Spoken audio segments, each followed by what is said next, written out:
आओ जी, आओ जी, आओ जी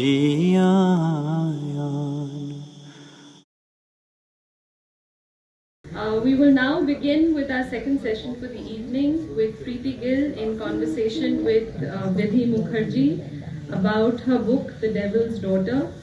Vidhie was born in India and raised in Bristol, UK.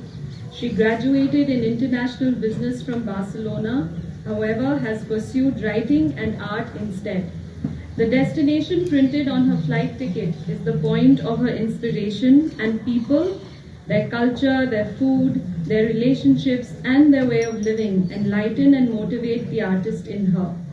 In the book, Vidhie writes, and I quote, "At the epicenter of the whole fiasco were my parents, and what got lost in the chaos was me," I unquote. On the eve of her 18th birthday, Vidhie Mukerjea returned home from school excited to celebrate with friends and family, only to walk into a house filled with cops. She watched on as her mother was arrested for an unspeakable crime. 4 months later, her father was locked up as well. As Vidhie grappled with her new reality, the media ruthlessly covered the case and dissected her every move.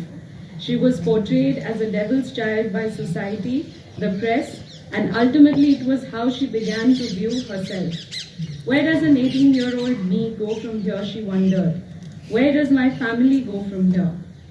Devil's Daughter is the brutally frank memoir of an isolated, rebellious young woman and her journey towards overcoming the blame and shame cast upon her, and how she was able to cultivate a profound appreciation for the beauty this world has to offer in the face of an ugliness no one should know. And talking to her today is Preeti Gill. Preeti is an independent editor and literary agent. As a commissioning editor and rights manager, she has more than 20 years of experience in the publishing industry. Preeti Gill is the founder of Majha House, a literary and cultural center in the city of Amritsar. So welcome Vidhie and Preeti, take it away.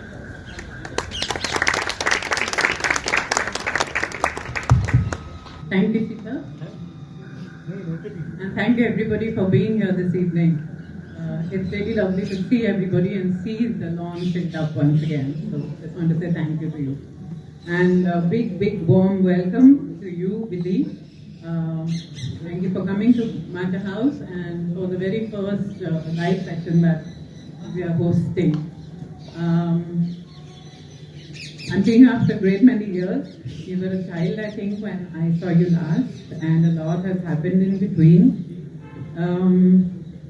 But congratulations on your debut book. It's stirringly honest, and it is something that, of course, brought the entire case, everything that had happened those many years ago. It brought everything back once again. So one started to remember all the stuff. But I think the book not only reminds everybody of the horrific crime and what happened to you, as Sheetal just said, when you were 18 and you walked home and you saw your mother getting arrested. But on many levels, I think one has to understand that this is also the story of a young and vulnerable child who was faced with really unspeakable kind of cruelty and media attention, which was overwhelming and overwhelmingly brutal. I think my heart goes out to you on that level for sure. To begin with, of course, I have a lot of questions, and I'm sure everybody has a lot of questions as well, but let's begin with the title. Why did you choose to call it Devil's Daughter? I think you must have got this question earlier as well, but this is where we begin. So first of all, I would just like to say what an honor it is to be sitting in front of all of you and to have this opportunity to speak, and thank you so much, Preeti, for organizing this. Now, with the title. So, my partner we were in an ocean, actually, and we like to do a lot of offbeat traveling. And we found this ocean, and we decided to go in there, and we were in there for about 4 hours, and we were having all kinds of conversations. And this was just before I started writing my book. I had no idea I was going to even write. I kept getting, my dad kept telling me, please write, please write, please write. I had no intention. And in the midst of this conversation, I told him, like, listen, I might write something, but I don't know if it's going to be for the world to see or is it just going to be for my eyes. And somewhere within us just throwing around names, the two words, my eyes kind of lit up, because for me, why this resonated with me so much is my first thought when Devil's Daughter, when I heard those two words, it did not go to any specific person, as it would. I'm sure most people would assume that the title actually relates to someone.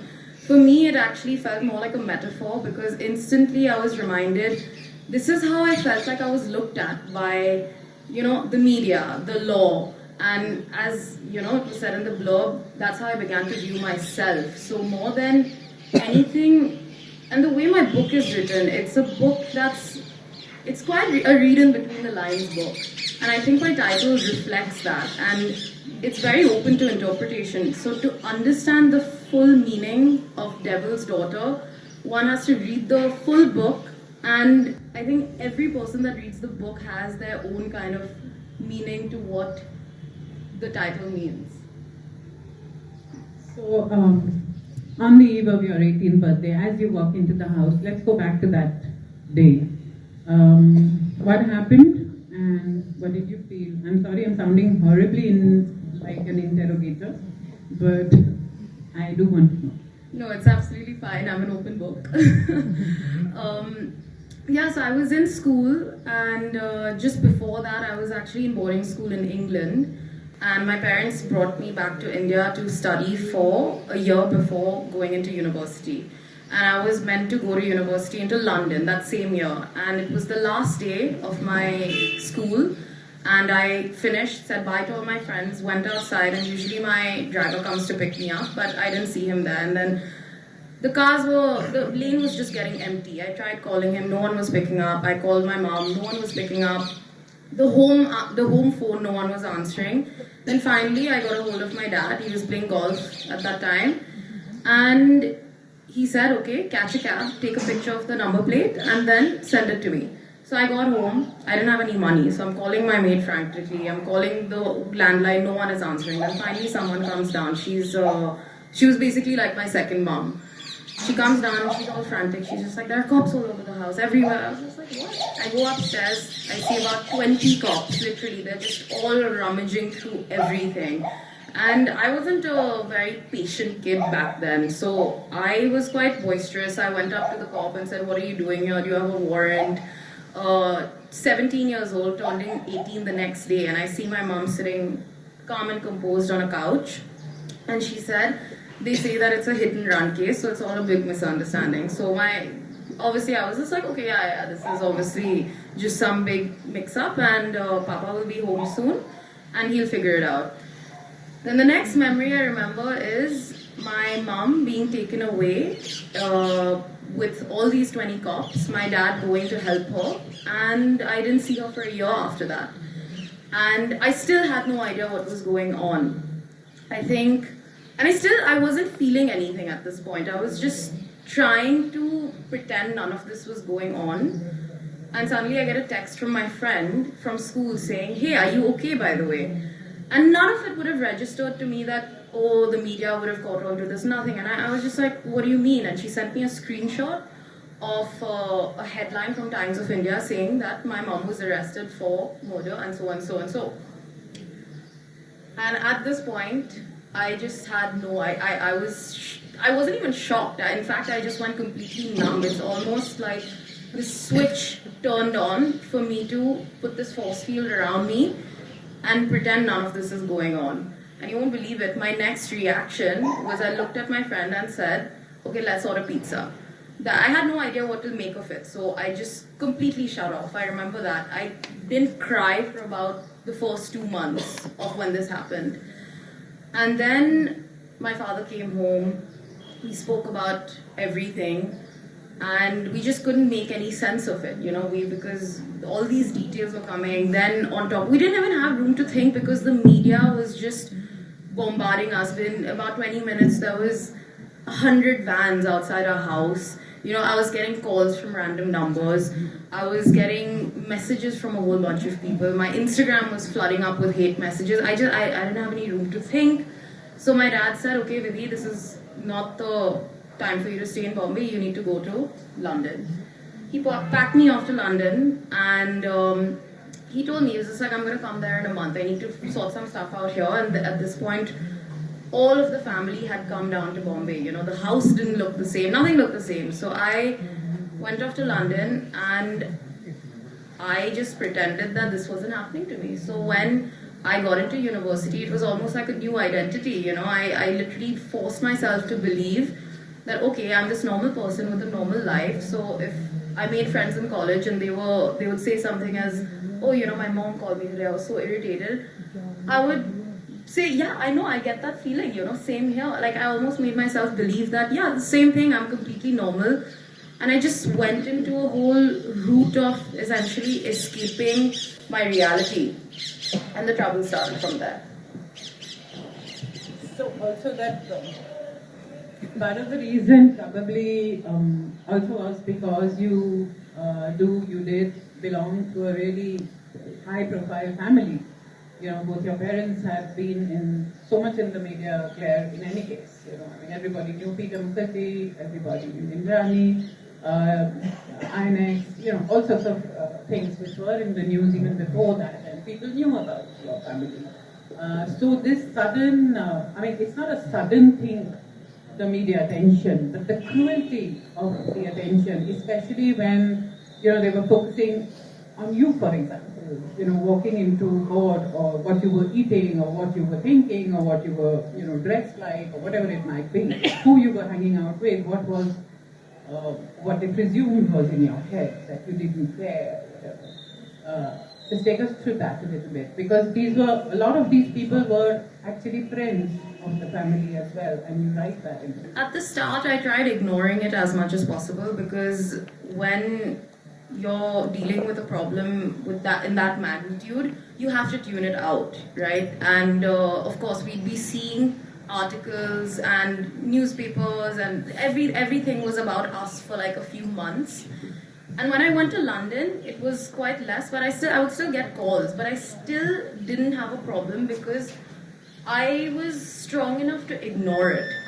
But there was this one point where actually a year after all of this had happened, when I felt quite claustrophobic in London. I felt like London was not really conducive to my mind frame and what I wanted to be, and I was just confused as a person in what direction I wanted to go. And the university I was at also was, London just felt quite materialistic and superficial to me. You know, I had that life before, but I was so confused that I didn't want this anymore. So on a whim, me and my friend, we decided to save up some money and book a one-way ticket to South America and backpack essentially. And what was meant to be a 1-month trip ended up being a 4-month trip, which actually turned out to be very spiritual and incredibly deep for me. I mean, it changed my life after that. And within that trip, of course, as any 18-year-old, 19-year-old would do, I was posting on my social media, I was posting on my Instagram.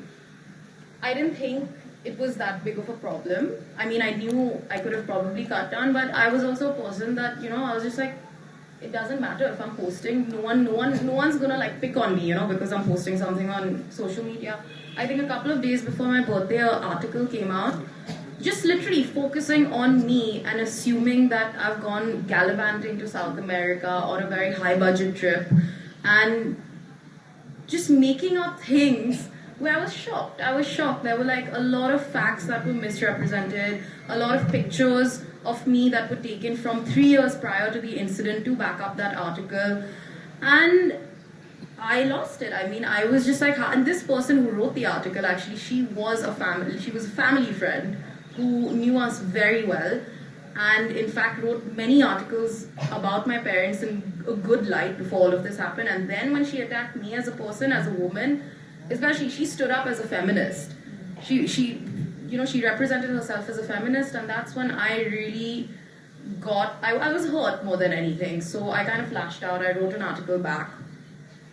And then I really went into a hole by myself. I deleted everything. I mean, I just felt so attacked for just being who I was. It's like, okay, I'm going out for lunch and I'm smiling with my friends, but I constantly feel judged even though I'm doing that. I felt like there was something wrong with me for just going out for lunch. So after that, I ended up just tuning all of it out. I mean, I was anyway becoming like a rock. That just made me like a stone. That made me completely. I didn't care about anything after that. Even myself, mainly myself. Yeah, because just going into a hole that you say that you're talking about, because there, in the book there are panic attacks, there's acute depression, there's loneliness, there's also an attempt at landing up in hospital with some, I don't know, trying to actually take their own life. So all of that, I mean, how did all of this then change? How did you actually come out of it? Because so much, there's a large part of the book when one is reading about the panic attacks and about the depression and even this escapism or trying to cut things out of your head so that you do not feel hurt. Which is the point which you would say is when you finally think that, okay, so I need to stop this and become somebody else, be stronger. So for the first 2 years, as I mentioned, I was escaping, right? I literally was going about life pretending none of this was happening. And I didn't feel anything. I wasn't getting panic attacks in the first 2 years. I wasn't feeling anxious about anything, which was making me a little concerned. I almost felt like I was an anomaly, like, okay, this big dire situation has happened to me, but I'm not feeling anything. So maybe I'm just going to breeze through this and one fine day everything's going to be okay. But I was living in a bubble, and the bubble always bursts. And when it burst, it really hit hard because there was this one point where in Christmas time, I was in London and everyone went back home to visit their families. My father and my mother and everyone in my family told me not to come back to India that year because things were disastrous. I mean, like, if I came back, they would have attacked me again and everything was really bad. So they told me stay put in London. And I had no one, all my friends were away. And at this point, I was in a place where I constantly needed to surround myself with people. I just didn't feel comfortable being alone. So this was my first Christmas being alone. So I decided, okay, I'm going to volunteer at a homeless shelter. And I realized this, it wasn't even out of the good of my heart or anything. It was literally because, okay, I'm going to just be around people and I'll be doing a good deed. I ended up doing that and I still realized, okay, but I still have to walk home. This was Christmas Day at around 9 p.m. I finished still having to walk home alone. And I was walking home and it was literally, it's like a movie scene. I saw these windows, London has these big floor-to-ceiling windows and I'm looking in them and there are all these families, the houses are decorated, Christmas lights, everything, people are having wine, having food. And instantly I felt this like rush that I'd never felt before. I ran back home and that was my first panic attack. I mean, I didn't even know it was a panic attack because I felt like I was having a heart attack. I fell to the floor and I couldn't breathe. And that carried on for about 15 minutes. There were like sounds just going on and on and on. There were these sirens and I just couldn't believe I literally thought I was going to die. And then when this finished, I had this very casual thought like, okay, what if I just don't wake up? Like, I wish, in a very casual sense, I was just like, it would have been so much easier if I just didn't come out of this. And after that thought, I just went into my bed, watched Modern Family, and that was it. But from that day, every day I started getting panic attacks after that. And that's when I started getting anxious. And I realized, okay, I cannot be in London anymore. Went to Barcelona, became a waitress to try and earn some money, got into university saying, okay, I need to try finishing because I dropped out of college after I came back from South America. And I was in a very confused headspace. What do I do with my life? Where am I going? Tried working in Barcelona, didn't work out, went to university. And my mental health was just deteriorating. I didn't want to admit to myself that I was depressed. I didn't want to tell anyone that I was, feeling the way I did. So I went back to India. And at this point, me and my mom hadn't been in touch almost for about like 2.5 years, because I cut off all contact with her. And there was this one period of my life where there were these court sessions going on, and the first time I was actually seeing her face to face, and I saw her after 2 years, and she was so happy to see me, and all she wanted to do was hug me. Like literally, all she wanted to do was hug me. She didn't even care. She wrote me letters every month, and I didn't respond to any of them. And I just had this instant rage, and I just yelled at her. I abused her. I made this whole spectacle, and then she was taken away. And I instantly went back home, and I was like, how could I do that? You know, this was the first time I've seen her. How could I do that to her? How could I do that to myself? And I was very fragile, I was very weak, but everyone thought I was okay at that point. The one thing I hated was just someone having pity on me. I didn't want anyone to know how bad I was actually doing. So I took basically the closest I had. There was this full bottle of gin. I drank it all, took some pills with it, washed it down, hoping that I'd never wake up. And the next thing I knew, I was awake in hospital with like 3 of my best friends standing around me, just completely shocked. And they told me that, yeah, we found you frothing. The door was locked, and they found me frothing in the mouth, you know. And I've never really been a believer in anything. I used to define myself as an atheist before. And when I woke up in hospital, I almost had this feeling, as cheesy as it sounds, that there's a reason why my eyes have opened, and this is rock bottom. You know, this is rock bottom. This is the day that everyone thinks that I don't have it in me, and I'm not going to be anything, and everyone's painting me in the same brush as my mother, and I'm just going to be someone who's just going to waste away their life. I mean, I started to believe it, but that's the day I decided, okay, that's enough, you know, I'm not going to do this. And I actually alienated everyone from my life, including my friends, including my family. Me and my aunt, who's probably one of the closest people to me today, we were like poles apart. We were fighting every single day because she couldn't deal with me. I wasn't like the easiest kid to be around because I was so stubborn, I was so opinionated, and anything she would say, I would just, you know, say, no, you're wrong. So she in fact moved out of the house to not be around me, and I would like prefer it when she wasn't, but it was just me at home alone, and I just got into such a dark space.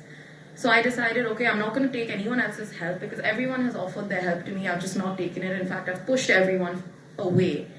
And slowly I started just doing little things, waking up at 8 in the morning as opposed to 2. You know, sleeping at a specific time, incorporating exercise into my routine, eating healthy, reading. And then I finally decided I'm going to go back to Barcelona and finish my education. And through that, little by little, I found luxury in solitude because I was really scared of being by myself, but I almost forced myself to be alone to understand the true meaning and power of solitude. And once I actually really enjoyed spending so much time by myself, I understood myself in a way that I never had before. I got in touch with my mom. I started decoding her essentially to decode myself. And when I was able to understand this nuanced relationship that we've had right from the start, because we've not had an easy ride, it's fully detailed in the book, that was able to help me understand myself so much better. And literally, I look at my brain as a computer almost. You know, I'm breaking little parts of it. I see certain traits that I have that resonate with my mom. I see the positives and the negatives. And essentially, I had to become painfully aware and constantly on it to understand who I am. Thank you for sharing all of that, Vidhie. It's not easy to talk about all the stuff that has happened, especially when it's been such a rocky journey. And I'm really glad that you've written this book and you are in some ways dealing with it. I wanted Inakshi Ganguly to come up here now. She knows you, she knows the family, and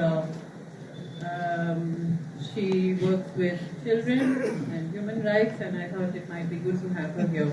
But Inakshi, please come up, impromptu, pulled into conversation. But also that before I get up from here, I'm going to ask you about your close relationship with Peter. Yes. Because, that is the one thing which is like this thread through the book, which is this golden thread of this really close bond, this relationship you have with your father. Yes. So just talk a little bit about that, and I'm going to stand there and you're going to sit here. So with my father and me, I was around 3 years old when I first saw him and he saw me. I was coming out of the airport, and I don't think either of us assumed or even thought that we were gonna ever get so close. I think he shared this with me many times. He was just like, he's had 2 sons, so he never knew what it was like to have a daughter. And I always thought it was gonna be like, oh, he's gonna be my stepfather and I'm gonna be his stepdaughter. That changed very quickly. I don't think anyone could figure out or anyone could understand how close both of us got throughout the years. And I don't even think my mom anticipated how close we would be, because him and me, we share a bond that's unbreakable almost. We are like the bestest of bestest friends. Every time we'd see each other, like I'd go visit him in prison, which would probably be the hardest things, and I'd be weeping, and he would make jokes. He'd completely make the mood so light, and we'd tell each other every time before saying bye, we tell each other like, I'm only living for you, and if there's no you, there's no me. And I'm still at that phase, because I am me because of him. Like everything he has taught me, and I really owe it all to him, because he's just been my knight in shining armor. So, thank you, Vidhie. How long has it been since we met? 3 years. Yes. 3 years, yeah. So I have also known Vidhie for some time. She came into the family. Yes. And but I didn't know her as an adult. I only met her when she was 18. From 8 and then 18, 10 years. So Vidhie, you said in your book, you end your book by saying, "Dear reader, here we have it, my life in a book." And I thought, for a 23-year-old who says, "My life in a book," like full life, can't be, right? So there is life beyond life in the book. So what is it going to be? So after this, I really intend on talking actually about more of my travels, because my travels is something that's really kept me afloat in terms of, it's educated me more than anything. And I don't mean travel as book a ticket, get on a flight, go to the restaurant, see Eiffel Tower and come back. It means going and living there for 2-3 months, understanding the cultures, understanding how the country operates, how the people connect with each other, the food, the textile, the farming. And I mean, just an example, I used to really dislike India before, because of everything. I used to dislike India so much that I promised myself I would never live here. A few months ago, I lived in Uttarakhand for 3 months, and I was literally living in a villager's home. And I think it was the most wholesome experience of my life, because they have so much... Yeah, I mean, really. And so for a couple of years, I've been basically backpacking, and it's just opened my eyes to so much more, especially in South America. I had a very, very meaningful and deep experience there. And I intend on talking just about sustainable travel. And because what the trend I've noticed is, when people have read my book, at least my generation and the younger population, they've been incredibly fascinated by how I've traveled, and it's just something I know that I've been wanting to get out there.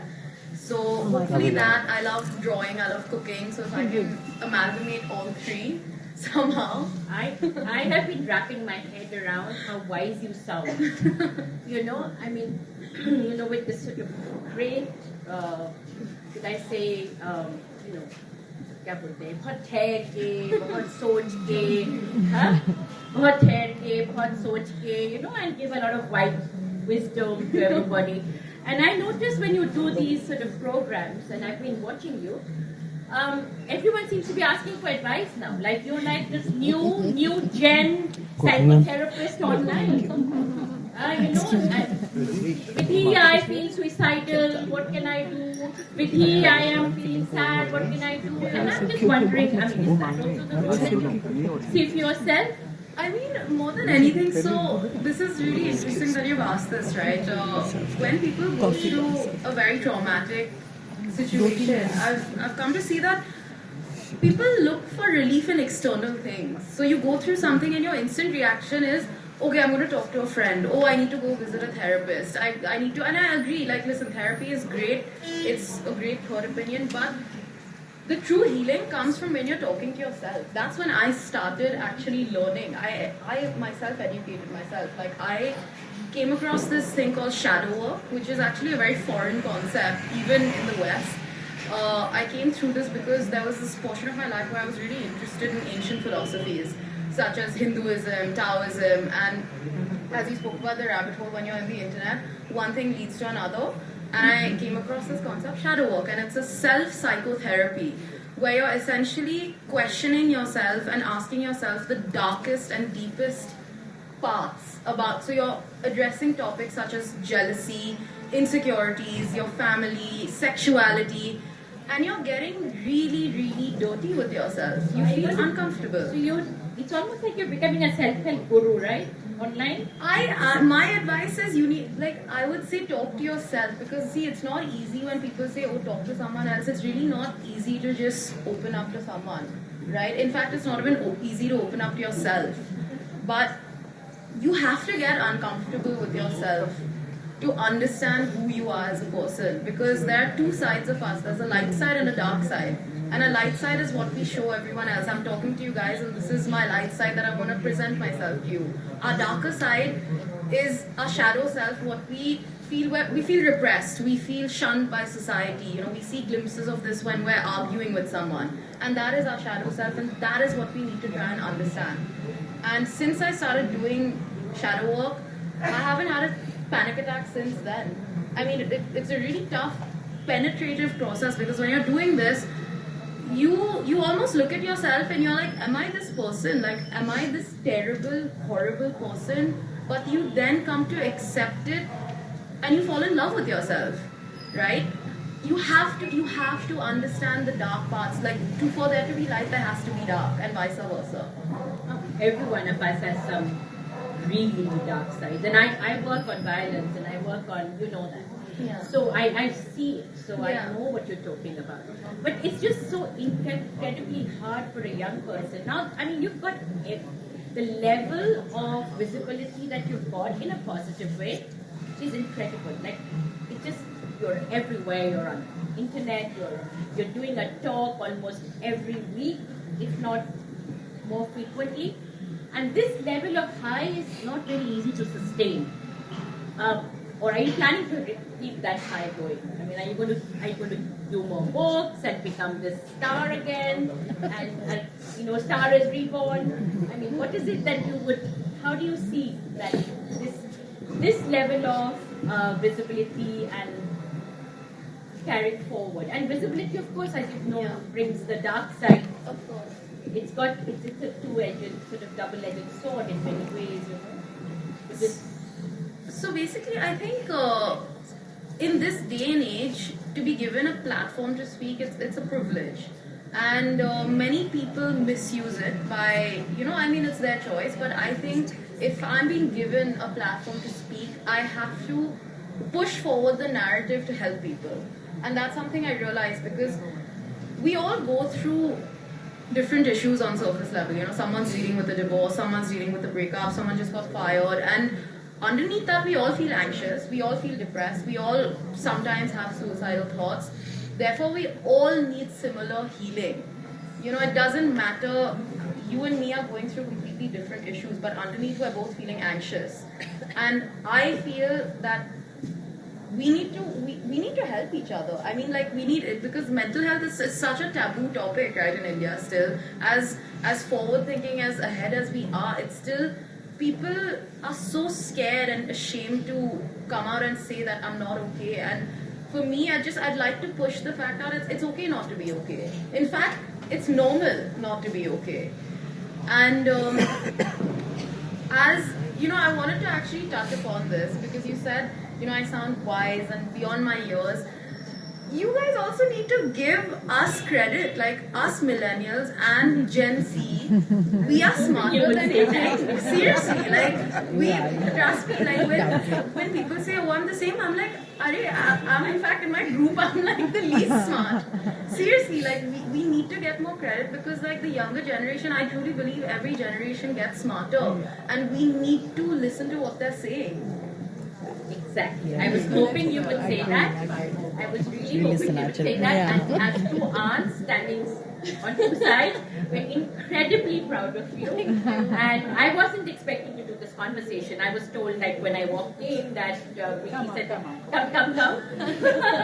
So I'm grateful to Vicky and thank you all very much. Yes, thank you.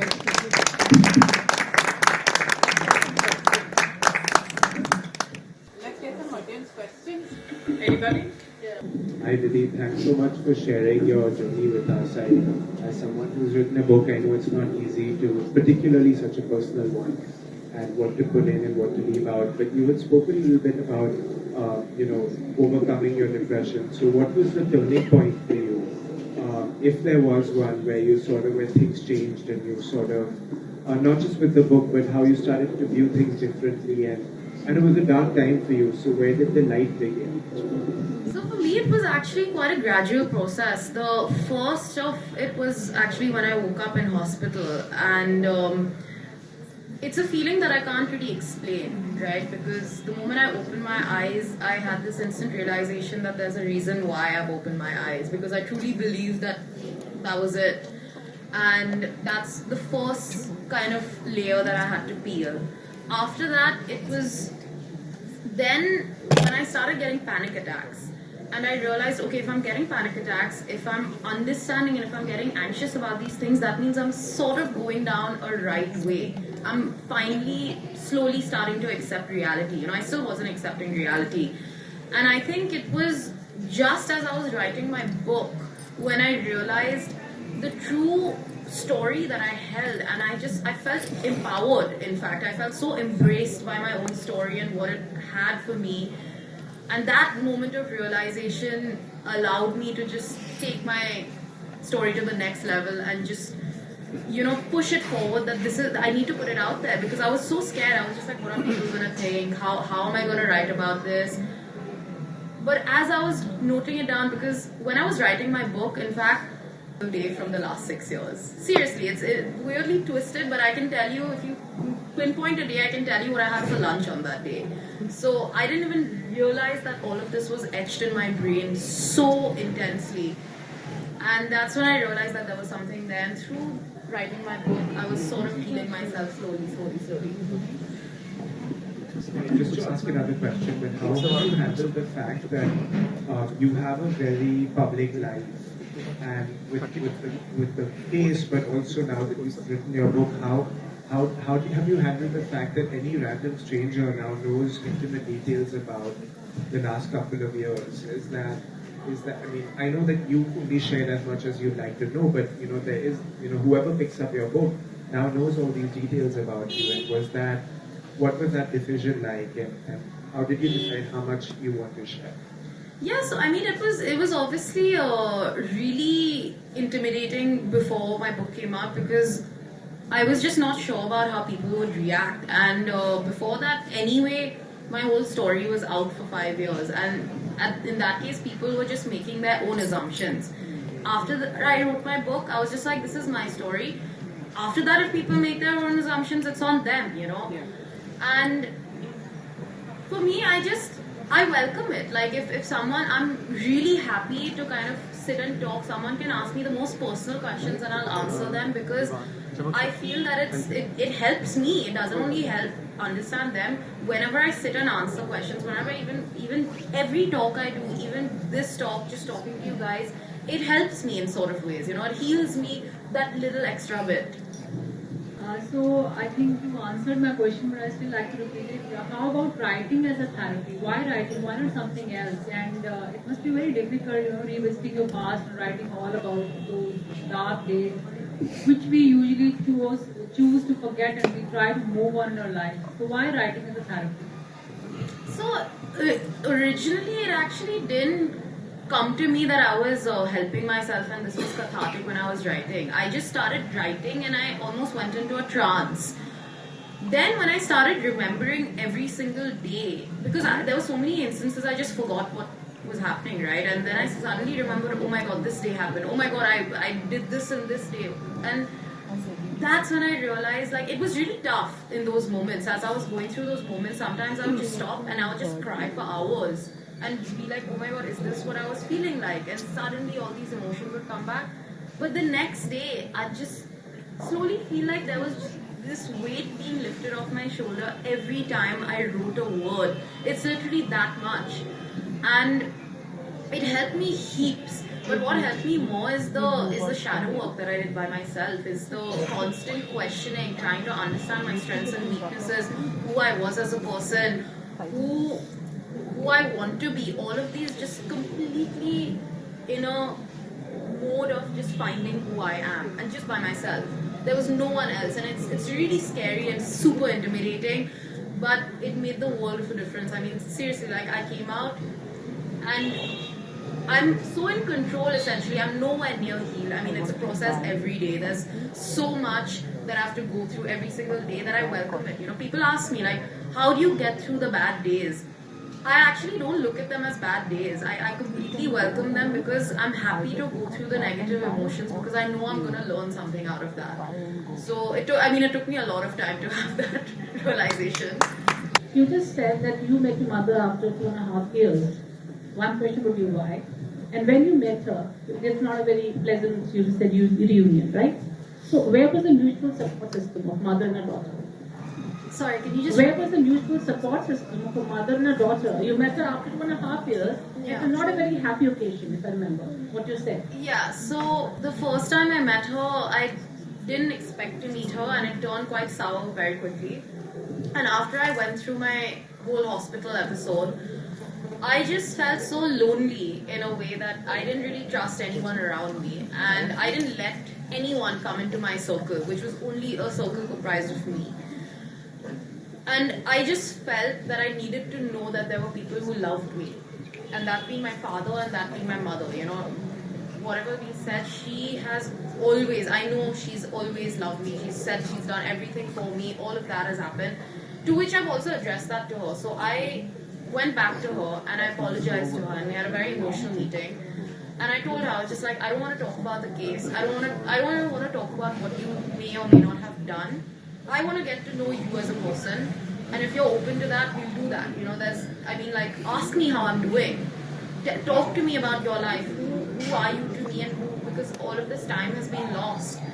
And slowly we will progress, because she has no one in her life. Absolutely no one but me, and every day she was hoping to for me to come back.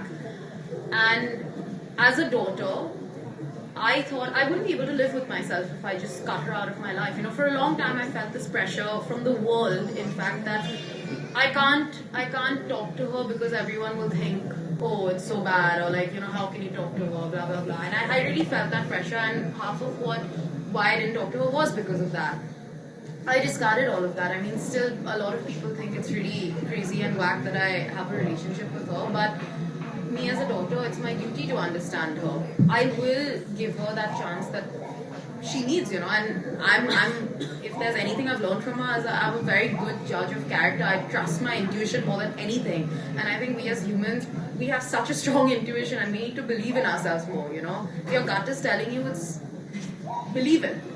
So I've learned a ton from her, a lot from her, and I think there's a lot more to understand, and in a weird way I believe that I'm probably the only person that can get through to her than anyone else. Hi Vidhie, just a small question. You said you were atheist. Has all this made you any less of an atheist? Do you now believe in a supreme being? Do you believe more in yourself? Has it changed your beliefs in any which way?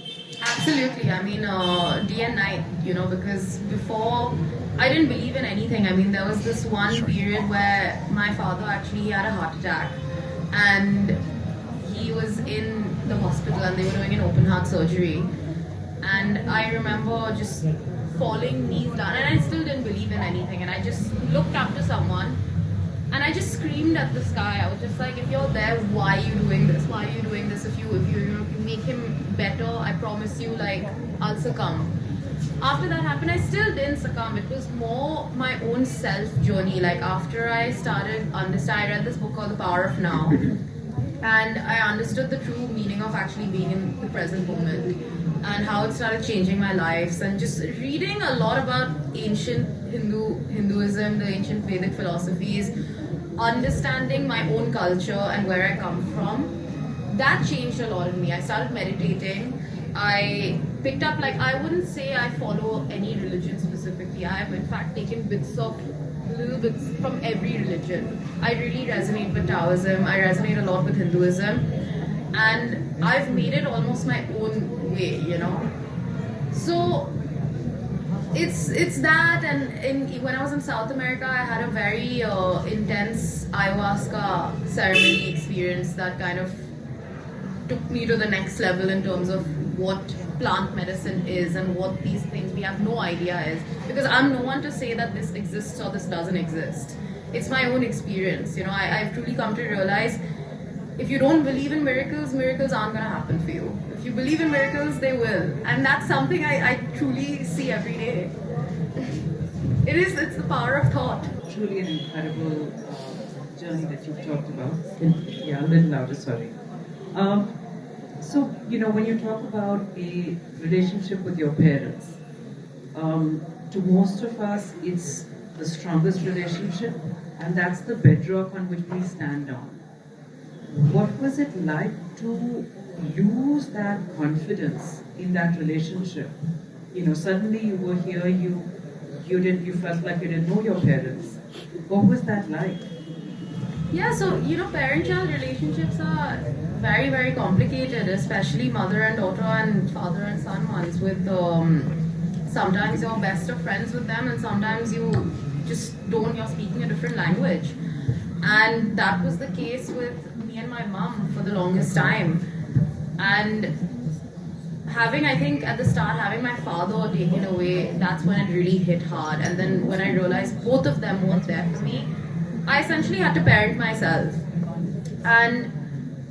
But that in itself was such a only now do I realize it was such a unique and beautiful journey for me that I really do put a positive spin in it. You know, if there's anything I've learned from my father is always have an optimistic approach to everything. Even the most dire situations, it's never let a crisis pass you by. So it was hard, but honestly, like, I don't regret anything, and I'm so glad everything happened the way it did. I mean, not to that extent, but I wouldn't have been here and who I am if none of this happened. You know, I truly am a believer of everything happens for a reason.